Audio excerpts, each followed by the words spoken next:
Olá, boa tarde, sejam bem-vindas a mais um Ecos de Sofia. Olá, Sara. Olá, boa tarde. Henrique, bem-vindo mais uma vez, é um prazer ter-te aqui connosco. Obrigado, boa tarde. Então, sejam bem-vindos. Nós hoje estamos a chegar precisamente à última conversa do ciclo que temos feito sobre filosofia natural. E nada melhor do que acabarmos em grande, com quem nos ajudou a começar em grande.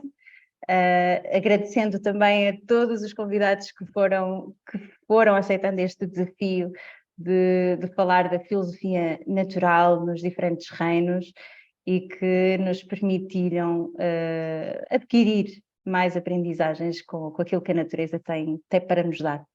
Assim, nós vamos falar um bocadinho, novamente, de filosofia natural e gostaríamos de olhar neste momento para o universo que nos rodeia, não só este planeta belo onde nós habitamos, mas todo o seu envolvente. Então, se calhar começávamos, Henrique, por perceber novamente o que é a filosofia natural. Mais uma vez, obrigado pelo convite. Nós poderíamos definir a filosofia natural de várias maneiras, mas este ciclo de conversas tem explicado muito bem o que é este conceito, porque foi falado sobre o reino mineral, como interpretar as rochas, as pedras e como isso nos ensina a viver. Falamos sobre, ouvimos falar sobre os vegetais, sobre os animais, sobre o ser humano, e a filosofia natural é um conceito, já antes tínhamos explicado na outra conversa, que a filosofia natural incluía todo o conhecimento. Atualmente é que se separa as várias ciências da filosofia e fica um pouco a filosofia sozinha com um conjunto muito restrito de conhecimentos. A biologia, a geologia, a física, tudo isso estava incluído dentro da filosofia natural. E o que vimos como consequência disso é que o conhecimento se foi fragmentando em especialidades cada vez mais reduzidas, em que cada pessoa só se preocupa com uma parte do conhecimento muito limitada. E filosofia natural, nos dias que correm, é uma tentativa de recuperar a unidade do conhecimento e de olhar para o universo como um todo e eliminar barreiras que às vezes são artificiais. E chegamos à conclusão que um dos pontos fundamentais acerca de tudo o que significa conhecer, tudo o que significa saber, está relacionado com a existência de algo dentro do ser humano que nós chamamos consciência, mente, chamamos de várias maneiras, alma, enfim, um sentido de subjetividade interior, uma consciência interior que se relaciona com a realidade, com o universo. E que isso é, no fundo, poderia ser considerado a natureza humana. Aquilo que é natural no ser humano é ser um ser desperto, consciente. E ao relacionarmos com a natureza, vamos aprendendo com tudo o que existe na natureza. Aprendemos com as rochas, com os peixes, com as árvores, com as estrelas, com tudo o que nos rodeia. E, portanto, a filosofia natural é o resultado do contacto da consciência humana com tudo o que a envolve, de forma a podermos aprender de tudo e a desenvolvermos esta chama, esta lâmpada que existe dentro de nós. Então, aquilo que estás a querer dizer é que tudo o que está à nossa volta é uma oportunidade de conhecimento. Todos os reinos, nós aqui abordamos como reinos, de forma a englobar toda a natureza, porque efetivamente é algo com que podemos aprender todos os dias, mas pronto, todas as áreas de conhecimento humana são válidas e necessárias. Talvez o perigo vou dizer, afunilamento do conhecimento seja o perder uma visão geral, não é? Que na filosofia natural é isso que se tenta recuperar, se eu entendi o que tu querias dizer. Sim, esse é um dos pontos, é tentar recuperar a unidade do conhecimento e eliminar as barreiras, e porque isso acaba por afastar os seres humanos uns dos outros também. Aqueles seres humanos que veem o mundo de maneira mais biológica, ou que estão dentro desse mundo, por vezes têm dificuldade em entrar dentro de uma visão mais física, compreensão da física, do universo. E não só nesses aspectos, porque isto é na relação com a ciência. Existem várias ciências que estão separadas, mas nós podemos relacionar ciência com arte, ou ciência com a construção da sociedade e a sociopolítica, a justiça, tudo o que existe à nossa volta, e até com um sentido de espiritualidade que tantas vezes anda de costas voltadas com a ciência. A filosofia natural é uma tentativa de integrar as várias áreas do conhecimento e fazer disso uma unidade, fazer simplesmente uma busca de sabedoria que possa preencher-nos, que nos possa fazer crescer individualmente. E depois outro ponto importante é a relação de tudo o que existe fora com tudo o que existe dentro. Ou seja, é um conceito muito antigo que relaciona o macrocosmos, o universo lá fora, no seu todo, com o microcosmos que é o ser humano.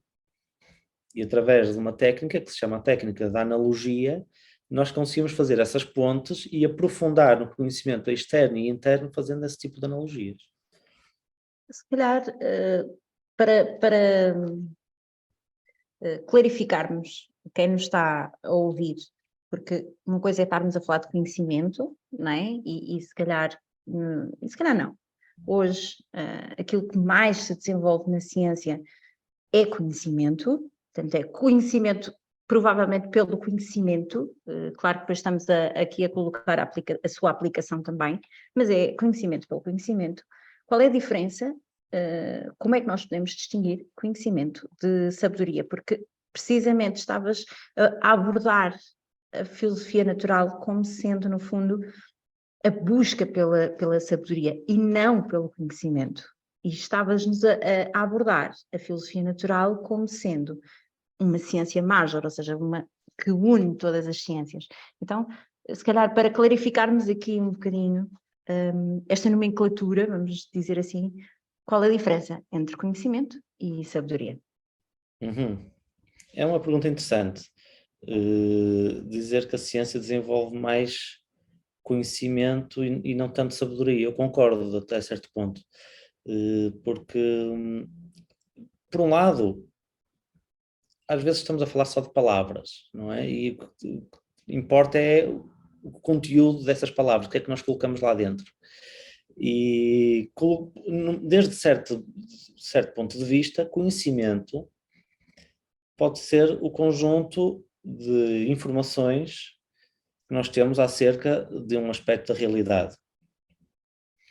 E o conhecimento em si não é bom nem é mau. Tudo depende do que é que nós vamos fazer com esse conhecimento.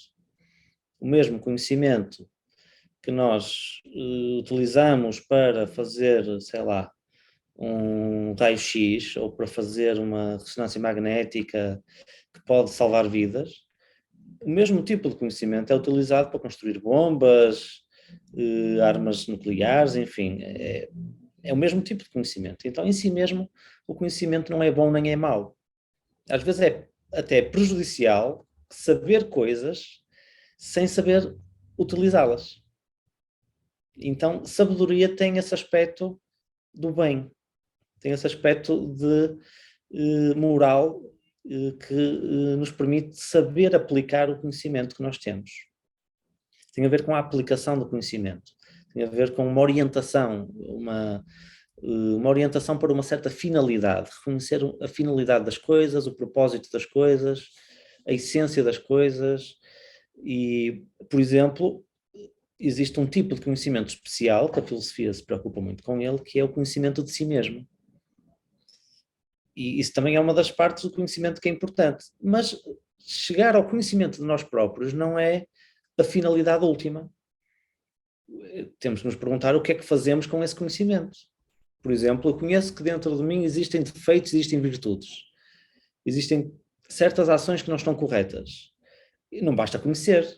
Depois é preciso ter a sabedoria de transformar, de melhorar, de apontar essas ações para finalidades mais nobres, mais justas.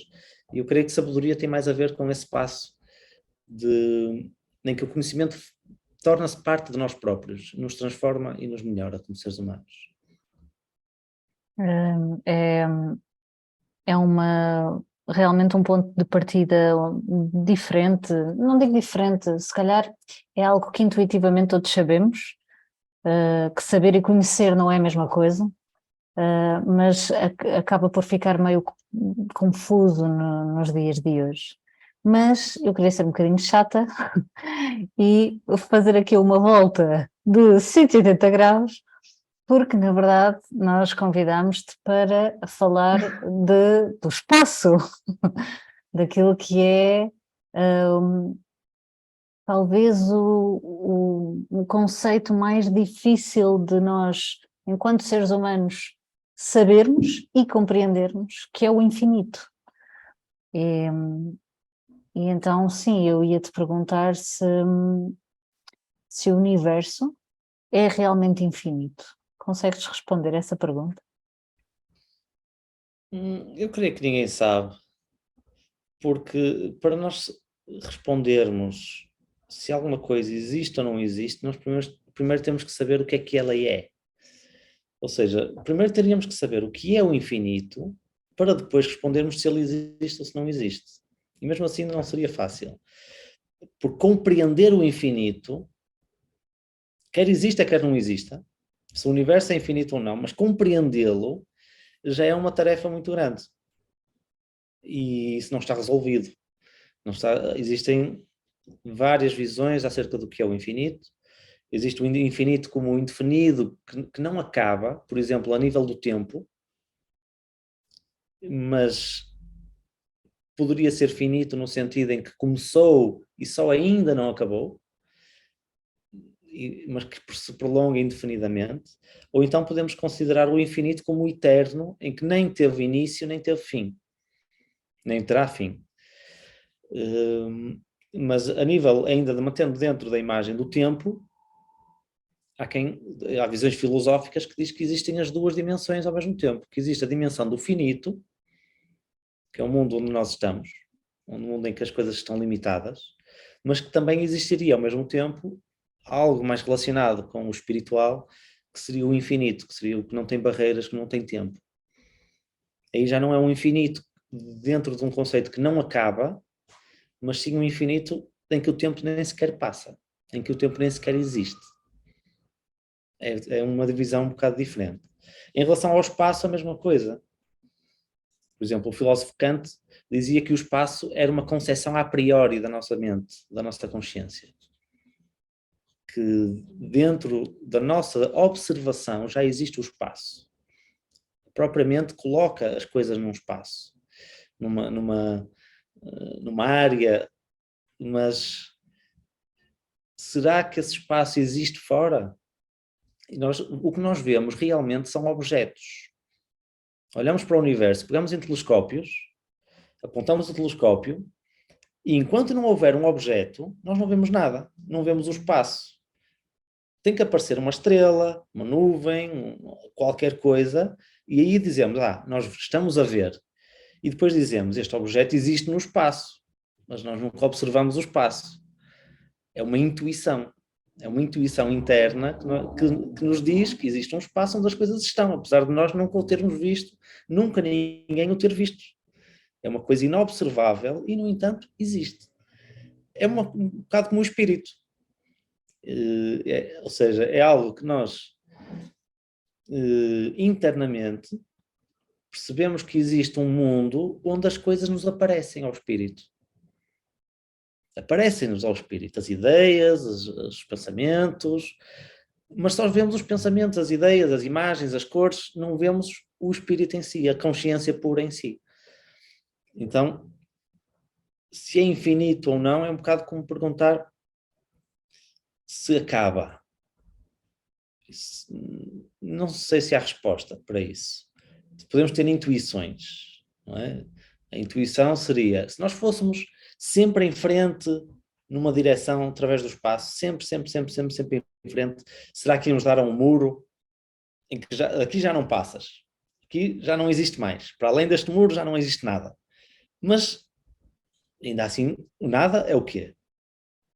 Não poderá haver um espaço vazio, ainda que não existe nada nesse espaço, um espaço vazio. Ficamos sempre naquela incógnita, ainda que haja um limite, o que é que está para além desse limite? Então, de certa perspectiva, nós não conseguimos imaginar um espaço não infinito. Nós conseguimos sempre imaginar um além. Portanto, dentro da imaginação, dentro da consciência, o espaço é infinito. Não conseguimos ver um fim. Se isso corresponde à realidade ou não, não sei. Bem, tu nesta resposta, para além de teres criado uma série de perguntas que entretanto foste respondendo, falo por mim, porque uma das perguntas que efetivamente me veio à cabeça é então porquê é que chamamos de espaço, não é? Porque é realmente um espaço, é quase não é um buraco negro, não me interpretes mal, mas é como se não tivesse nada, não tem nada, está vazio, não é? Então é realmente estranho. Quando estamos a ouvir, já se torna quase estranho, mas depois levas-nos por este caminho, por esta viagem de perceber que o nada, aquilo que nada tem, também não deixa de ter espaço dentro daquilo que é espaço e é tempo. Isso é muito interessante. Pronto, era também É que, dizer-te isso. deixa-me só interromper um bocadinho, a Sim, força, filósofa força. Helena Blavatsky, no século XIX, dizia que o espaço é o mais perto que nós podemos conceber de Deus. O espaço infinito. Porquê? Porque o espaço infinito é o que tudo contém. Tudo surge dentro de si e tudo desaparece dentro de si. E ao mesmo tempo é invisível, intangível, mas é alguma coisa. Nós intuímos que é, mas é um mistério. É algo que nós não conseguimos passar além da intuição. Mas, no entanto, existe e contém tudo o que existe. E achas que isso, agora leva-me a outra pergunta, e achas que isso é precisamente o que nos leva a sonhar e a levar a ciência a querer cada vez mais conhecer, e por isso é que vamos a Marte, e por isso é que queremos ir, sei lá mais aonde, conhecer aqui, nós não conhecemos o que está dentro, não é? Aquilo que temos no planeta Terra, porque ainda há muita coisa para conhecer. Mas, no entanto, fazemos tanto esforço, pomos tanto esforço humano, em termos de recursos humanos, em termos de economia, finanças, tudo isso, toda a ciência a trabalhar. Achas que é por essa questão do sonho? Nós depois podemos até falar de arquétipos, mas achas que é a questão do sonho que nos faz querer conhecer mais, o mistério é aquilo que nos atrai? Será isso que faz com que realmente a ciência também se volte para o universo? Sim, sem dúvida. Pelo menos os cientistas idealistas movem-se por esses sonhos, não é? Por esse sonho de descobrir, por essa curiosidade, por esse maravilhamento que existe perante a compreensão dos mistérios da existência. Mas também acho que eu convivi um pouco com a ciência dentro das universidades e acho que por vezes a ciência se vira muito para a matéria, para uma finalidade utilitária, em que se quer apenas descobrir o conhecimento para ter uma tecnologia que possa ser vendida, que possa, enfim, criar um negócio em torno disso, e creio que isso esvazia muito a componente da sabedoria da ciência. Quando nos queremos apenas dedicar a uma ciência materialista, uma ciência que dá soluções materiais para as coisas. E sem dúvida que era muito bom recuperar um sentido mais sonhador, mais idealista da ciência para que isso nos possa inspirar a um progresso interno, não só externo. Porque nós atualmente estamos tão desenvolvidos externamente, tanta tecnologia, tantos meios, por exemplo, tantos meios de comunicação externos, que quanto mais crescem, mais parece que nos isolamos todos uns dos outros. Não há o correspondente desenvolvimento interno que acompanha esse desenvolvimento tecnológico externo.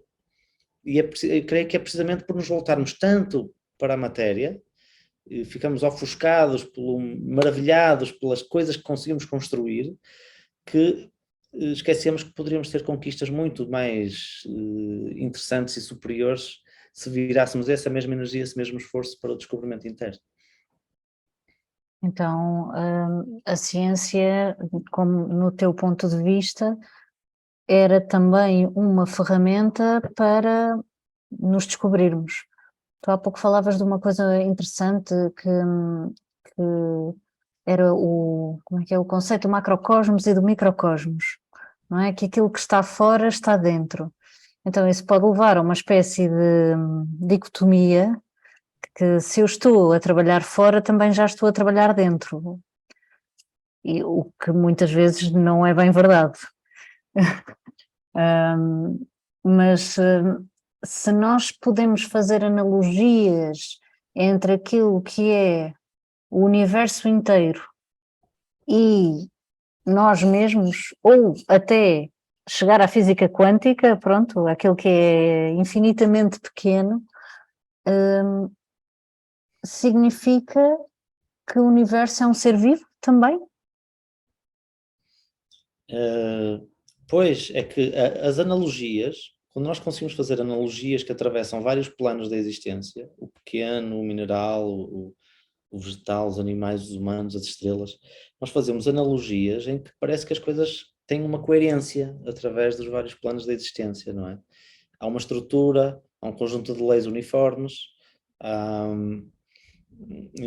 nas conversas que houve aqui, houve muitas analogias entre o reino mineral e a estrutura interna do ser humano, não é? Como que pudéssemos desenvolver uma estrutura cristalina, interna, luminosa, no nosso interior, do mesmo modo que as pedras preciosas também têm essa estrutura, que dentro da nossa psique existem raízes que vão até ao inconsciente, até ao interior da nossa terra interior, e que depois nos abrimos num tronco central dos nossos valores e nos abrimos para um conjunto de ramos de interação com o mundo exterior. Ou seja, tudo isso são analogias que nos fazem um sentido e uma intuição de que há uma comunicação profunda, simbólica, através dos vários planos da existência. E se nós considerarmos que o Sol tem uma analogia com o átomo, e o próprio sistema solar, no seu conjunto, tem uma analogia com o átomo, um grupo de estrelas poderia ter uma analogia com uma molécula. Quando nós juntamos várias moléculas, nós damos origem a uma célula viva. E o que é que são vários grupos de estrelas? Na sua unidade são uma galáxia. Um grupo de estrelas unitário é considerado uma galáxia. Ou seja, a galáxia é como se fosse uma espécie de célula cósmica. Se nós juntarmos várias células, vamos ter um órgão que é um ninho de galáxias, equivalente a um órgão dentro do ser vivo. E se aumentarmos ainda mais a analogia, vários órgãos vai dar origem ao corpo do universo, que seria o ser vivo completo. Ou então, se quiséssemos apenas considerar que o sistema solar é um átomo de um neurónio, a galáxia é um neurónio, uma célula, é uma célula nervosa, o conjunto de todas as galáxias seria uma espécie de cérebro. E a comunicação, isso está medido, que a comunicação entre neurónios não é instantânea, existem uns milissegundos em que demora a comunicação entre uns neurónios e outros. Os sinais viajam através do espaço que é o cérebro. Existe um espaço que é o cérebro. E até há uma imagem muito interessante de comparação entre uma rede neuronal dentro do cérebro e a rede de galáxias no universo. É praticamente igual. Às vezes é difícil perceber qual é uma e qual é outra. E todas as estrelas do universo estão a comunicar umas com as outras, porque nós recebemos luz, olhamos para o céu à noite e estamos a receber luz de muitas estrelas. E os nossos olhos não veem, mas os telescópios mais avançados conseguem receber luz de galáxias até milhares de milhões de anos-luz de distância. Ou seja, essa luz está a chegar de todos os cantos, e cada estrela está ao mesmo tempo a emitir em todas as direções do espaço. Então, todas as estrelas estão a comunicar com todas as outras estrelas do universo. Todos os átomos, todas as células, enfim, a comunicar umas com as outras. Isto é apenas uma questão de escala, porque apesar de a estrela mais próxima estar a 4, 5 anos-luz de distância da Terra, ou seja, o sinal demora 4 a 5 anos de distância de tempo a chegar, e uns 2 milhões de anos até chegar à galáxia mais próxima, seria o equivalente ao espaço entre sinapses. 2 milhões de anos. Na escala do universo, isso não é assim tanto. Se existem 13 mil milhões de anos de universo, na escala do universo, isso é como se fosse um pensamento divino. É um pensamento que está a circular através do universo. Então podemos considerar como sendo um ser vivo, como sendo uma possibilidade, pelo menos. Não quer dizer que isso seja uma prova, mas estando abertos a essa possibilidade, talvez possamos abrir a mente a investigá-la mais e a ponderar a sua validade. Epá, eu não sei se estou perdida ou, bem, desde já, extraordinária a tua resposta, porque é mesmo uma dimensão que nós normalmente não pensamos, não é? E esta questão de realmente haver esta analogia entre aquilo que é o universo, a sua estrutura, a sua construção, a sua comunicação, com aquilo que é a comunicação da nossa anatomia e a nossa fisiologia humanas, é bastante interessante e nós normalmente não tendemos a pensar muito sobre isso. Nós já temos alguma noção do que significam estas sinapses e estas comunicações intercelulares e interorgânicas em termos de dentro do próprio organismo. Qual é que é o resultado? Mas realmente temos alguma dificuldade em perceber, tu falavas nós estamos sempre a imaginar o além e a procurar sempre o além e não pôr esse limite, mas o próprio universo não deixa de ser, de alguma forma, um limite, não é? Como é que nós podemos imaginar o resultado destas comunicações, não é? Será quase que há uma conjugação de estrelas, não é? Porque nós até temos essa expressão, mas esta conjugação de estrelas, há assim quase um convênio, digamos, de estrelas que permite alguma coisa que ou que poderia permitir, que aos nossos olhos é realmente imperceptível, mas que não deixa de ser uma forma de vida. Nós podemos relacionar isso com o mistério da consciência. Durante muito tempo, durante milénios, o ser humano considerou que a consciência era uma qualidade presente em toda a natureza. O próprio Sol, como estrela, era também considerado um deus, e sendo um deus, era consciente. As plantas eram consideradas como tendo alguma consciência, os animais, os rios, as montanhas, tudo tinha uma alma, tudo estava animado e, portanto, tudo tinha alguma forma de consciência. E havia uma visão generalizada na humanidade de que todo o universo era vivo e tinha uma alma. As duas coisas estavam conjugadas, vida e alma, até quando se diz algo que é animado, a palavra ânima significa alma. E Platão chamava essa alma a alma do mundo, aquilo que preenche todo o universo. Por exemplo, Aristóteles dizia que as plantas e os animais recebiam a sua forma da sua alma. A forma que nós temos, com que nós crescemos, seria uma forma dada pela alma. Era uma espécie de molde que organizava a matéria na sua forma final. E isso chamava-se alma vegetativa. É aquilo que nos dá uma forma ao nosso ser. Os animais, além de terem uma alma vegetativa, que lhe dava a forma, tinham também uma alma chamada alma sensitiva, que essa alma era designada anima, a tal alma que anima, e por isso dá origem ao termo animal, aquilo que está animado com essa ânima.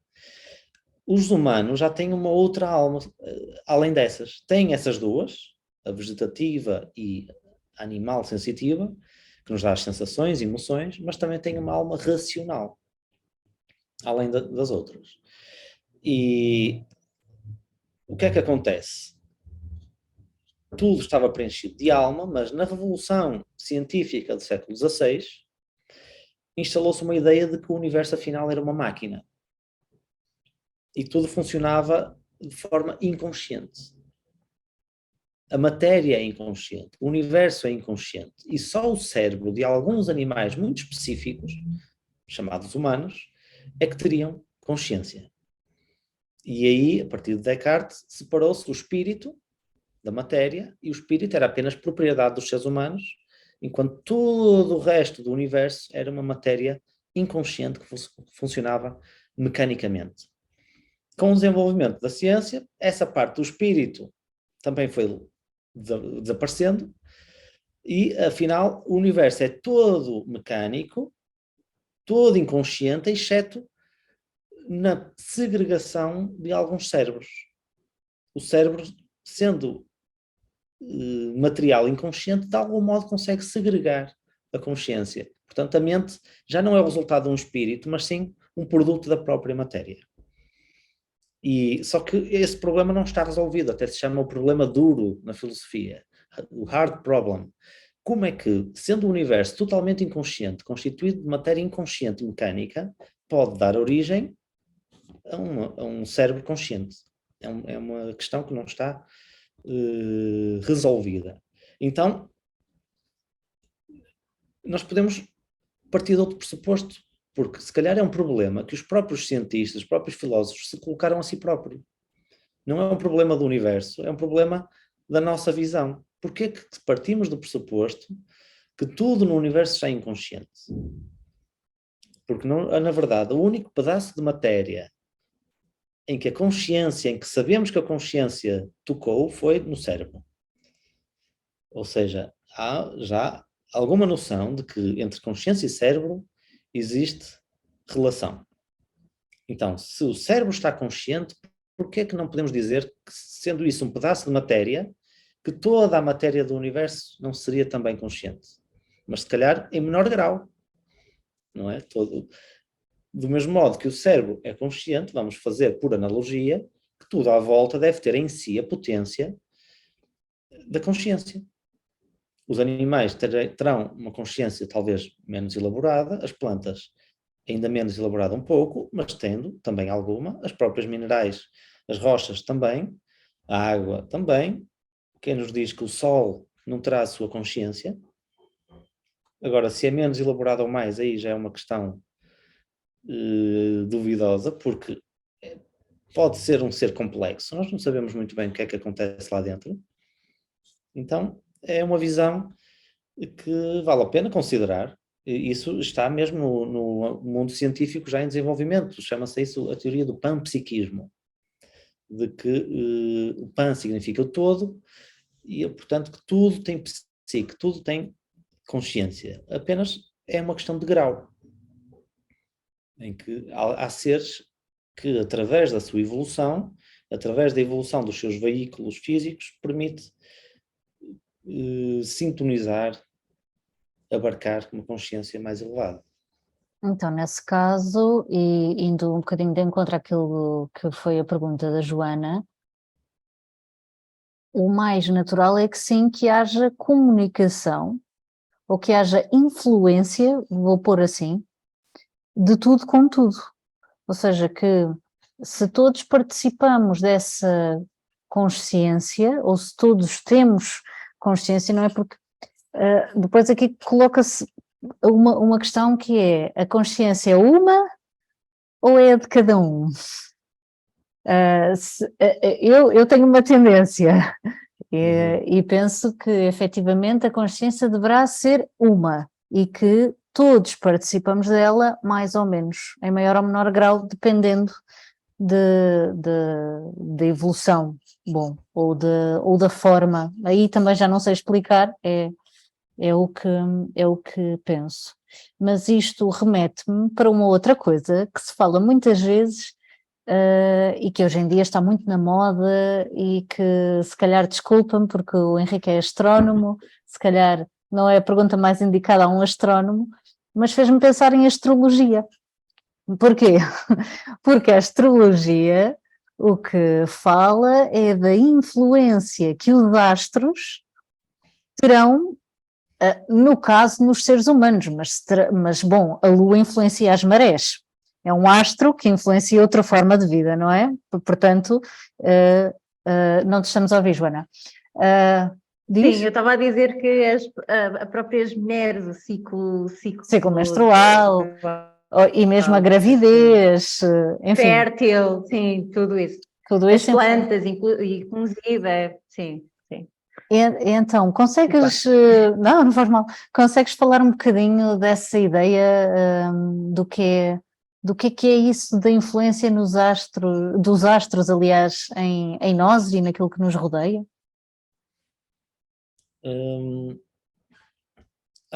Faz parte desta visão muito antiga que está a abrir-se novamente agora, uma ideia de unidade do universo. Ou seja, só há um universo. Não há propriamente zonas isoladas do resto. Existem apenas uma... Posto de outra maneira, quando nós olhamos para o universo, somos nós que colocamos os limites entre uma parte e outra. É a nossa observação que vai colocar um limite entre o que é um ser e outro ser. Por exemplo, se nós tivermos um acidente e perdermos um membro, uma mão, por exemplo, nós não deixamos de ser nós próprios. Somos o mesmo, mas sem um pedaço de matéria.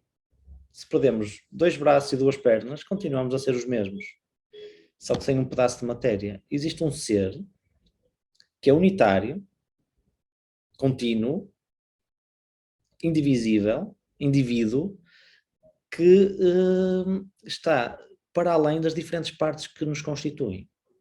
Então, a relação entre a unidade e a multiplicidade é uma ideia filosófica que é preciso trabalhar para perceber estas questões, de que coabitam, de algum modo, um sentido de unidade do universo com as diferentes partes do universo.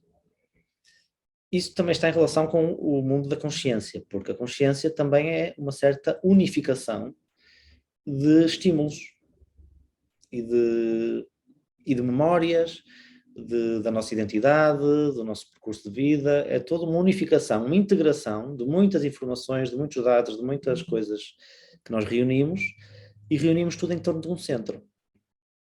Esse centro é o que chamamos o nosso eu, a nossa essência. Há quem chame de várias maneiras, mas é um centro unitário, como se fosse o Sol, em torno do qual orbitam todas as experiências da vida. Então, as experiências são múltiplas, mas o sentido de identidade e o centro é só um. Esse centro pode identificar-se com vários níveis. Nós podemos identificar apenas connosco, mas também podemos sentir que fazemos parte de uma família, em que somos apenas uma parte de algo maior, que é uma família. E a família é uma outra unidade feita de múltiplas partes, que são os indivíduos dessa família. Podemos sentir, se desenvolvermos um sentido de nação ou de país, que fazemos parte de uma unidade que é um país, um conjunto de seres humanos que nasceram no mesmo território, que partilham uma língua, uma cultura, e é um outro centro para onde colocar a nossa consciência e desenvolver valores e atitudes a partir desse centro. Podemos elevar um bocadinho mais e dizer que pertencemos à humanidade no seu conjunto, no seu todo. E cada um de nós é uma parte do ser vivo que é a humanidade inteira. E depois podemos abarcar ainda mais, talvez o planeta Terra, com todos os seres que existem, é apenas um ser. Nós é que estamos a separar, do mesmo modo que dentro de nós podíamos considerar que existem milhões de células que, consideradas individualmente, podiam ser consideradas um ser vivo à parte, mas que só faz sentido esse ser vivo se estiver integrado no todo, que é o corpo. Do mesmo modo, cada indivíduo, cada animal, cada ser humano, cada planta, pode ser considerado um ser à parte, mas ele nunca existiria se estivesse isolado no universo. Se pegássemos numa árvore, isolada no universo, e a colocássemos no espaço, ela deixava de ser árvore, não era nada, era um pedaço de matéria que estava ali. E mesmo os próprios átomos, não temos a experiência de que um átomo possa existir sem que todo o resto do universo exista. Então, a própria Terra alimenta-se de vida do Sol. Porque a luz do Sol banha de energia todas as plantas, todos os seres. As plantas capturam a energia do Sol, crescem com essa energia, os animais comem essa energia, os seres humanos alimentam-se dos animais e das plantas, enfim, é uma energia que põe tudo em movimento. Então a Terra está separada, é outro ser diferente do Sol? Não, o sistema solar é um só ser no seu conjunto. E do mesmo modo, ou seja, podemos ir eliminando barreiras e dizer todo o universo é um só ser. A nossa visão limitada é que se foca num aspecto e diz, está aqui um limite. Mas é um limite que está na nossa mente. A nossa mente é que vai àquela zona e diz, eu quero colocar aqui o limite. E isto é um ser humano. A pele é o limite do ser humano. Mas o ser humano não existe se não tiver outros seres humanos que o ensinem a pensar, a falar, a alimentar-se, a andar. Se não houver outros animais de quem se alimentar e plantas, se não houver o sol que alimenta energia, se não houver o universo todo com as suas leis, com a sua matéria. Então, tudo está ligado. E eu penso que a astrologia se baseia um pouco nessa ideia. Tudo está intercomunicado e depois existe outra ideia que é a ideia dos ciclos. E tudo funciona por ciclos. E que dependendo do ciclo em que nós nascemos, do ciclo em que nós estamos a viver, da posição em relação ao Sol, da posição em relação aos outros planetas, que isso vai interferindo na nossa psique.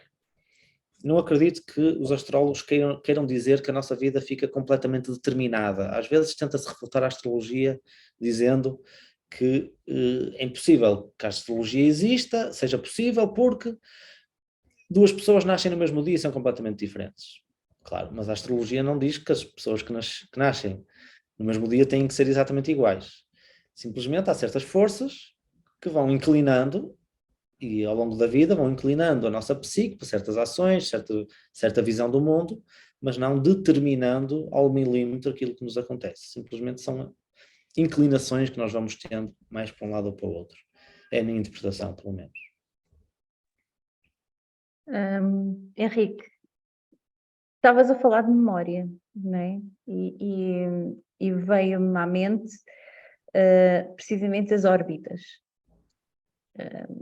As órbitas não deixam de ser, de alguma forma, produto de uma memória de movimento.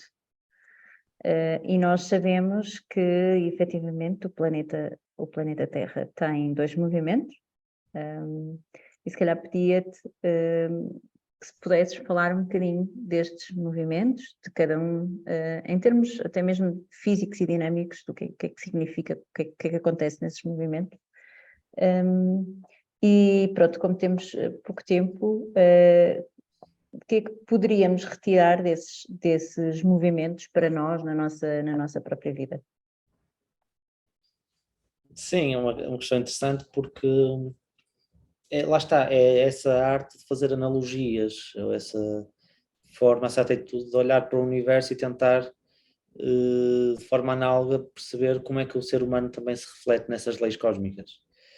Porque o que acontece é que temos o Sol no centro, o Sol fonte de luz, de calor, de energia, de vida, a emanar constantemente, ininterruptamente, que não pede nada para si, simplesmente dá, de forma contínua. E temos planetas que andam em volta do Sol, como que alimentar-se dessa vida, dessa luz, a um ritmo muito constante, que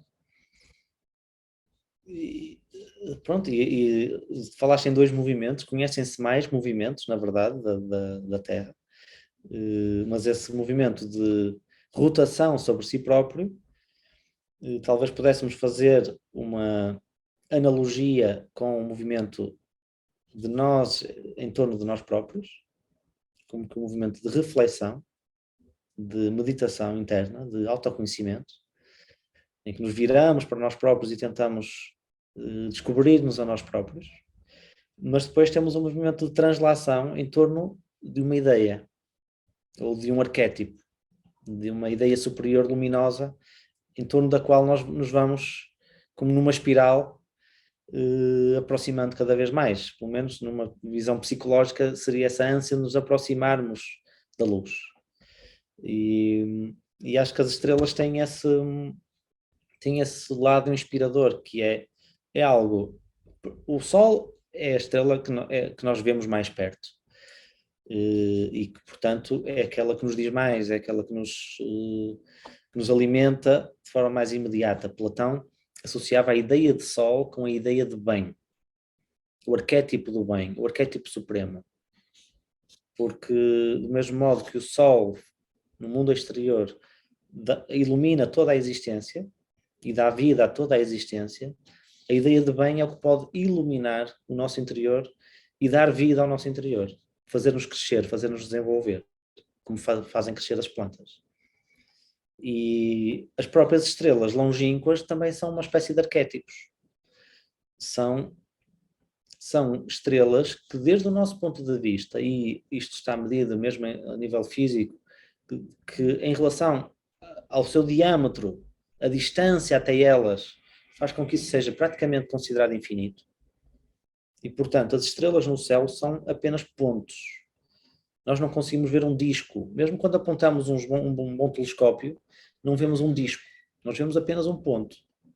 Vemos um ponto com os nossos olhos, pomos uns binóculos e continuamos a ver um ponto, pomos um telescópio e continuamos a ver um ponto, enquanto que num planeta já vemos um disco. Porque conseguimos resolver, conseguimos perceber que há ali uma área, que há ali até manchas e há relevos, etc. Nas estrelas não, elas como estão no infinito, elas são pontos. Porque todas as coisas perante o infinito são pontos. Não têm dimensão. Por maior que seja a distância, uma galáxia, em comparação com o infinito, a galáxia é um zero. Qualquer coisa, nem na relação com o infinito, deixa de existir. Deixa de ser. Então as estrelas é como se fosse a nossa relação com o infinito. Aquilo que é possível captar do infinito, aquilo que é possível antever, perceber do infinito. E creio que isso nos pode dar muita inspiração, porque nós podemos subir às mais altas montanhas e ainda assim não estamos mais perto das estrelas, mas existem montanhas que depois de subir lá, pelo menos já não existem nuvens, já não existem perturbações na atmosfera, a nossa consciência fica límpida e consegue captar um bocadinho mais, intuir um bocadinho mais o que é que significam essas estrelas.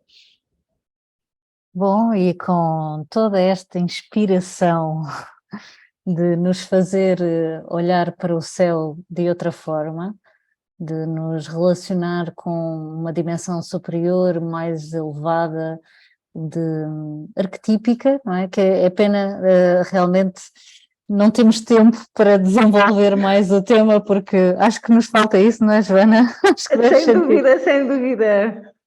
Voltamos para a semana? Mas bom, não é para a semana que voltamos. Agradecemos muito, Henrique, mais uma participação tua, excelente. Quem sabe voltarás um dia, não muito distante, não tão distante como as estrelas estão de nós, esperamos nós. O Ecos de Sofia volta no próximo dia 31 de julho. Vamos estar com o projeto Servas, um projeto de conservação da natureza e das espécies selvagens. Nós gostamos muito de natureza, por isso vamos continuar com ela. Acompanhem-nos, estaremos aqui à mesma hora, no mesmo sítio. Até lá. Até lá.